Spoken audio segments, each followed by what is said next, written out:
A little bit more of that.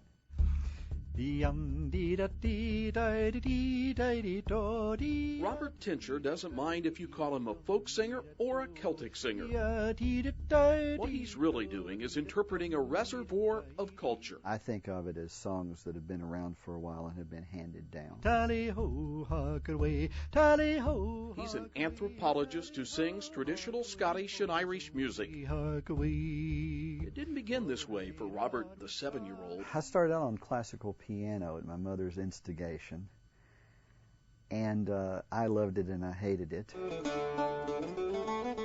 He quickly discovered it was folk music that was in his heart. They were all songs that told a story, and I loved the songs, I loved the singers. I found it all very, very interesting. My first performance was the 27th of October in 1979. He was 16, playing folk music at a Berea PTA meeting. That was the beginning of it. For nearly 3 decades, Robert Tincher played in various ensembles, including 3 bands. In the past year, he circled back to his roots as a solo artist. I'm enjoying the freedom of working alone. And his love for neo-traditional music. Plowing new ground with my creativity, most definitely. It's a challenge of doing something new. This is an English instrument called a citern. It's like a big mandolin, bass mandolin.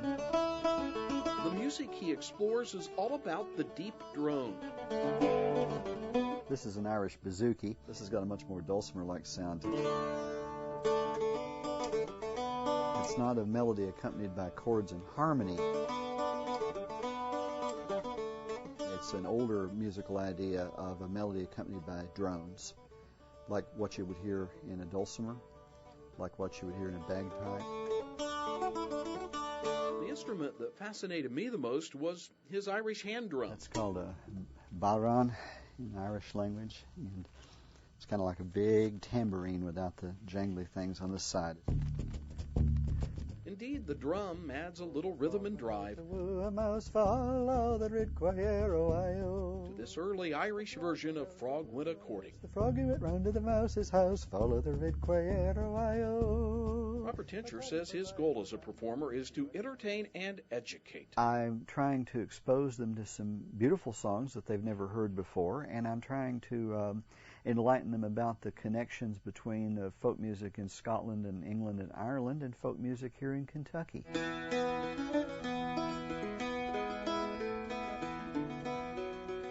So what better way to end So fare thee well, sweet Liza dear, than with an Irish immigration song? I'll go back and I'll wed the wee lassie I left on Paddy's green shamrock shore. With photographer Paul Majagna.